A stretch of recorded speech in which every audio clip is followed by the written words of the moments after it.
People who manifest a weapon from their own soul are known as blazers in this world, but they are also known as magical knights. When our protagonist, Iki Kurugane, returns to his dorm room after finishing his exercise, he should have left the room when he saw Stella Vermilion naked.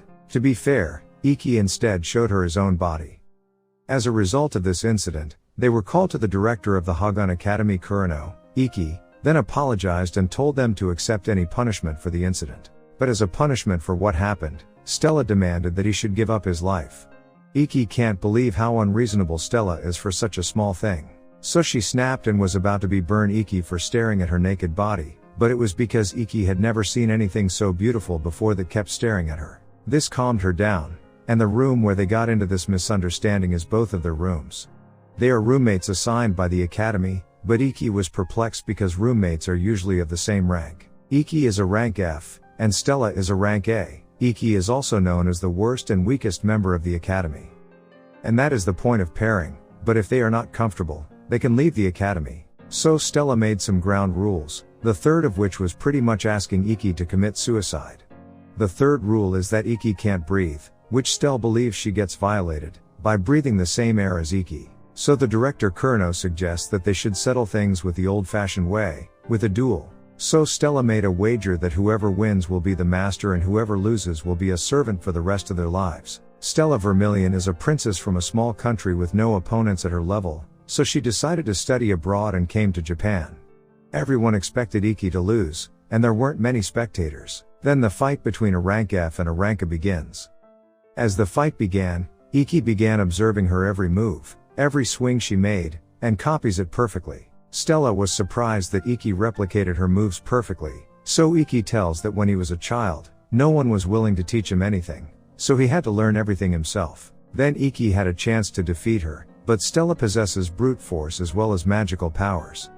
On the contrary, Iki lacks the magic required to be a magical knight, but he never gave up hope, and he used his skill at Oshura, with which he was almost untouchable, and thus he defeated a rank solely with his skills. Stella cannot believe that Iki is a F rank, so the director informs her that the ranking is solely based on magical power.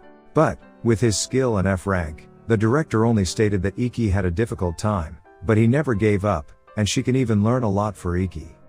So she went back to her room and saw Iki sleeping, so she decided to get even. She considered feeling Iki's body, a man's body, but Iki awoke at the perfect time. So, according to their previous agreement, she assumed Iki had perverted thoughts, but Iki instead ordered her to be roommates and friends. So their semester begins, and their teacher is Yuri, who reminds them of what director Kurno said about competition in her speech, and if they want to participate, they must fight a duel every 3 days for up to 10 matches to represent their academy in the 7-star academy competition.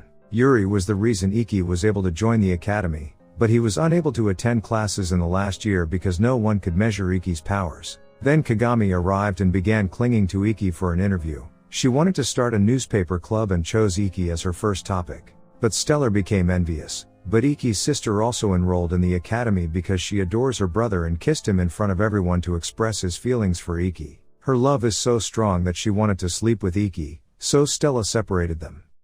But, because it was a family matter, Shizuku didn't want any outsiders interfering. So when Stella said aloud that Iki is her master, it turned into a massive entertainment show. Shizuku was enraged and wanted to free Iki from Stella, and she was encouraged by it, so they used their weapon in an undesignated area. So they were both punished by having to clean the girls' toilet for a week, and there are about 26 more. Stella is still in shock that Shizuku loves her own older brother. She was so insistent that Shizuku tongue slipped and said that her family treats Iki as if he didn't exist. So, when Stella asked Iki about it, he said he was going to tell her sooner or later.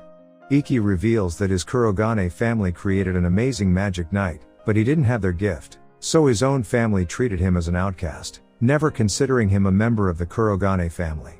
He had plenty of reasons to give up or flee, but his sole inspiration is his grandfather, Ryuma. He was a powerful magical knight who led Japan to victory in World War II.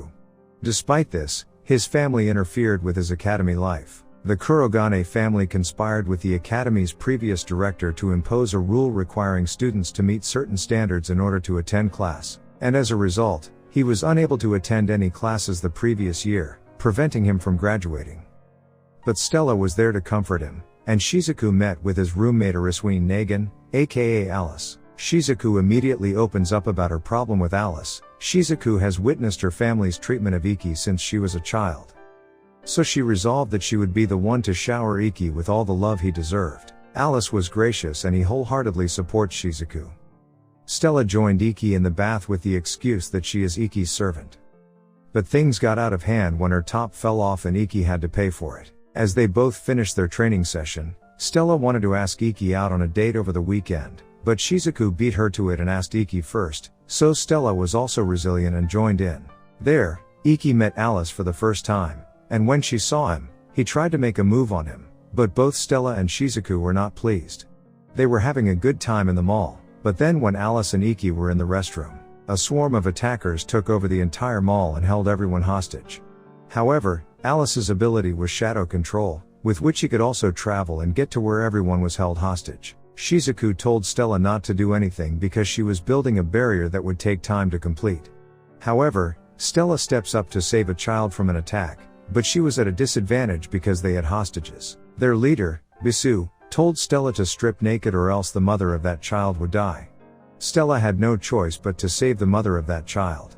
Iki wanted to jump right in, but Alice stopped him with his shadow power. Because he sensed Shizuku was about to place a barrier, Iki jumped in the middle of the showering bullets and took out Bizu while Alice and Stella took out others. They had a mole among the hostages, but another Hagun Academy student named Kirihara took care of it and stole all of the credit from Stella, Iki, Alice, and Shizuku. He was always a bully to Iki, and now Kirihara is Iki's next opponent in the fight.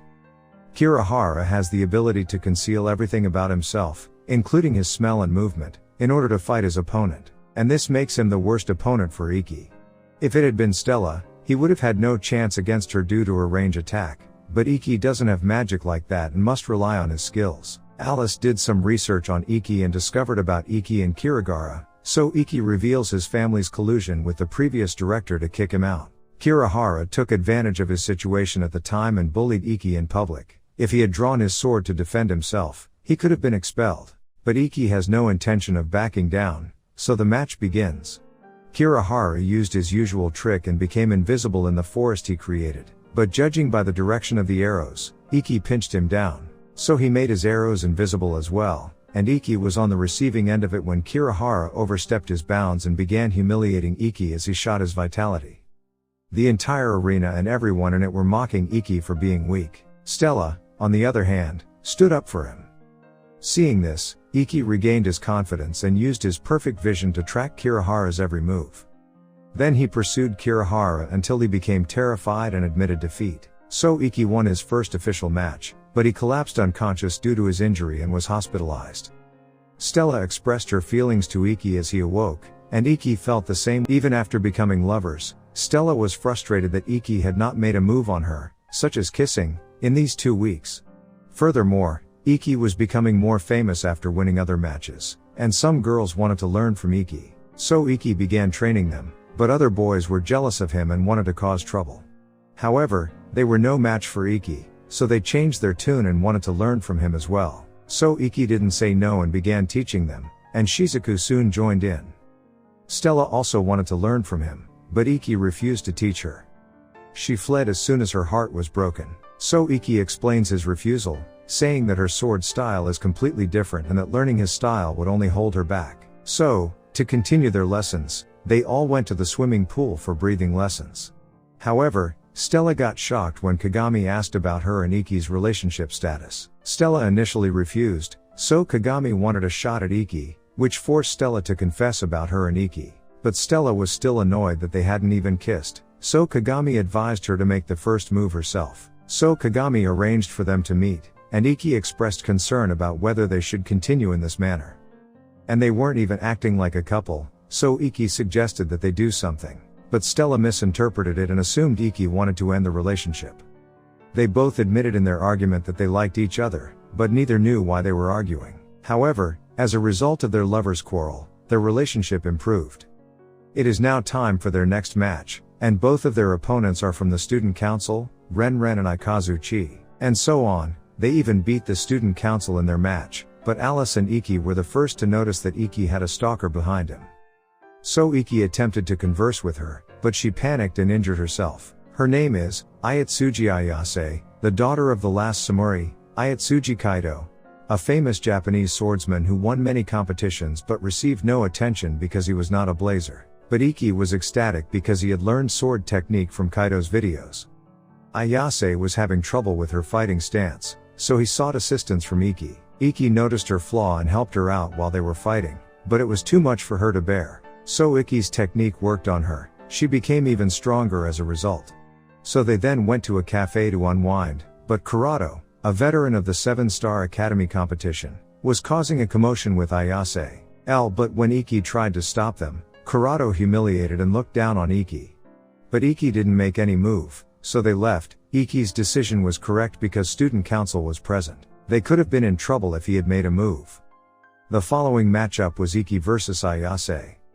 Alice has predicted that she will use deception to win the upcoming fight. And Alice was correct. Iki still believed in her and showed up when Ayase called her in the middle of the night to meet up. So, what will happen now? To find out, subscribe to the channel and press the bell icon to receive the most recent update.